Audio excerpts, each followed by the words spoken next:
नमस्कार, स्वागत है आपका संगठन भारत न्यूज में और मैं हूं आपके साथ शालिनी। आइए बढ़ते हैं आज की बड़ी खबर की ओर। मुख्यमंत्री फडणवीस की मौजूदगी में गढ़चिरौली को मिला विशाल निवेश। देश को मिलेगा नया स्टील हब। महाराष्ट्र के गढ़चिरौली जिले को अब देश का नया स्टील इंडस्ट्रियल हब बनाने की दिशा में बड़ा कदम उठाया गया है। मुंबई के गोरेगांव स्थित बॉम्बे एग्जीबिशन सेंटर में आयोजित AIIFA स्टील महाकुंभ में 80,000 करोड़ रुपए के निवेश का करार हुआ है।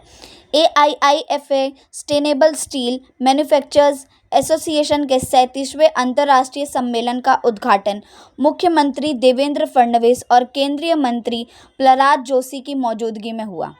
2 दिवसीय इस प्रदर्शनी में ग्रीन स्टील और नई तकनीकी के भविष्य पर मंथन हुआ, जिसमें नीति निर्माता, उद्योग जगत के दिग्गज और वैश्विक प्रतिनिधि एक साथ आए।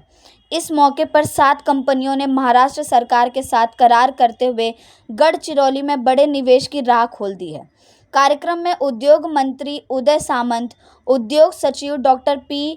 अंबालगन, UNDP की प्रतिनिधि डॉक्टर एंजेला लुसिगी समेत कई बड़े उद्योगपति और AIIFA के वरिष्ठ पदाधिकारी मौजूद रहे।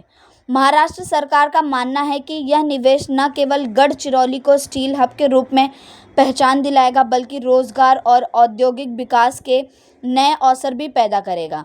मुंबई के गोरेगांव से प्रमोद कुमार की रिपोर्ट।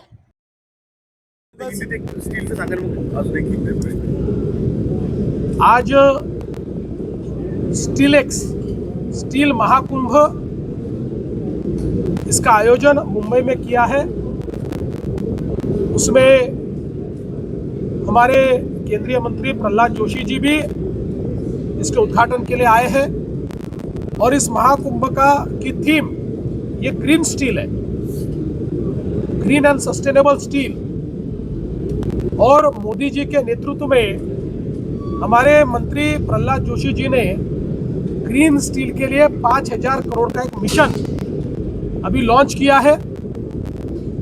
हम जानते हैं कि दुनिया में अब धीरे धीरे ग्रीन स्टील की मांग बढ़ रही है और भारत डोमेस्टिक उपयोग में भी और एक्सपोर्ट में भी ग्रीन स्टील को बढ़ावा देना चाहता है। हम ग्रीन स्टील के एक्सपोर्टर बनना चाहते हैं। हमारे प्रधानमंत्री जी का ये सपना है। इस दृष्टि से आज काफ़ी चिंतन मंथन हुआ है। हमने भी ये तय किया है कि अब धीरे धीरे गढ़चिरौली जो एक नया स्टील का इकोसिस्टम बन रहा है, नई स्टील सिटी बन रही है, वहाँ पर हम लोग ग्रीन स्टील की निर्मित कैसे कर पाए इसका विचार हम करेंगे। हम लोगों ने महाराष्ट्र में तय किया है कि देश के स्टील उत्पाद में महाराष्ट्र 4थे नंबर पर है। अगले 8 सालों में उसको हम पहले नंबर पर लाएंगे और ग्रीन स्टील एक्सपोर्ट में भी भारत सरकार की मदद से हम लोग महाराष्ट्र को नंबर 1 ले जाना चाहते हैं। आज स्टील के क्षेत्र में महाराष्ट्र में 80,000 करोड़ रुपए का निवेश हुआ है। 1 लाख रोजगार का सृजन इससे होगा और महाराष्ट्र के अलग अलग भागों में ये इन्वेस्टमेंट आने से एक सर्वांगीण विकास की दृष्टि से इसका बहुत महत्व होगा। आज हमने इधर महाराष्ट्र के माननीय मुख्यमंत्री देवेंद्र फडणवीस जी के नेतृत्व में ग्रीन स्टील का स्टील एक्स, इसमें ज़्यादा से ज़्यादा हमारा थ्रस्ट है ग्रीन स्टील का। ग्रीन स्टील का मतलब तो हमने भाषण भी में भी एक्सप्लेन किया है और अभी माननीय मुख्यमंत्री जी ने आपको बताया है। सारे दुनिया में आने वाले दिनों में हमारे जो भी मैन्युफैक्चरिंग होगा और एक्सपोर्ट होगा, उसके लिए कार्बन टैक्स लगने वाला है। सिंपल टर्म्स में बताना है, इसलिए प्रधानमंत्री जी कम से कम इस 11 साल में जो भी, एक तो मैन्युफैक्चरिंग कैपेसिटी बढ़ाना है, दूसरी बात हमारा ओवरऑल प्रोडक्शन कैपेसिटी बढ़ाना है। स्टील में 300 मिलियन मीट्रिक टन हमको स्टील बनाना है, तो उसमें ग्रीन स्टील भी बनाना है। तो इसलिए इधर ग्रीन स्टील महाकुंभ इधर आईफा ने आज रखा था। हमारे रिन्यूएबल एनर्जी में इसके लिए ग्रीन हाइड्रोजन जो मैन्युफैक्चर हमको करना है, वो कैसे भारत ग्रीन हाइड्रोजन हब बने, उसके साथ ही साथ इस ग्रीन हाइड्रोजन हब के साथ, इस ग्रीन हाइड्रोजन के प्रोडक्शन के साथ ग्रीन स्टील का हब भारत कैसे बने, जो 300 बिलियन मेट्रिक टन हमने जो लक्ष्य रखा है उसमें ज़्यादा से ज़्यादा ग्रीन स्टील बनाते हुए कैसे एक्सपोर्ट करें, इसका ये चिंतन मंथन आज हो रहा है। बहुत पॉलिसी डिसीजन भारत सरकार भी लिया है, महाराष्ट्र सरकार भी लिया है।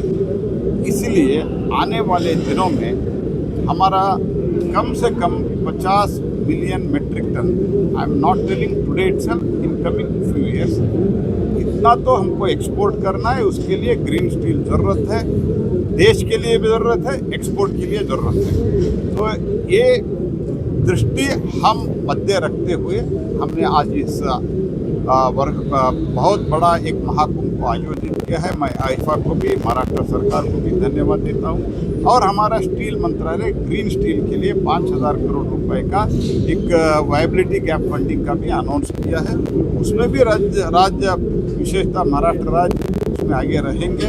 और ऐसे तो महाराष्ट्र पीएम कुसुम में रिन्यूएबल एनर्जी में बहुत आगे बढ़ रहा है। इसके कारण देश में, मैं रिन्यूएबल एनर्जी के मंत्री के नाते और पहले कोल के मंत्री के नाते कहाँ टैरिफ क्या है मैं देखता रहता हूँ।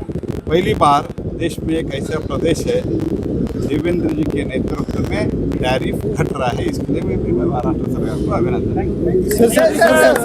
खबरों में अब तक के लिए बस इतना ही। फिर होगी आपसे मुलाकात, तब तक के लिए नमस्कार और देखते रहिए संगठन भारत न्यूज। ऐसे ही लेटेस्ट अपडेट पाने के लिए हमारे चैनल को सब्सक्राइब करें और तुरंत नोटिफिकेशन पाने के लिए बेल आइकन दबाना ना भूलें। यदि आप हमें फेसबुक या इंस्टा के माध्यम से देख रहे हैं तो हमारे पेज को फॉलो जरूर करें। धन्यवाद।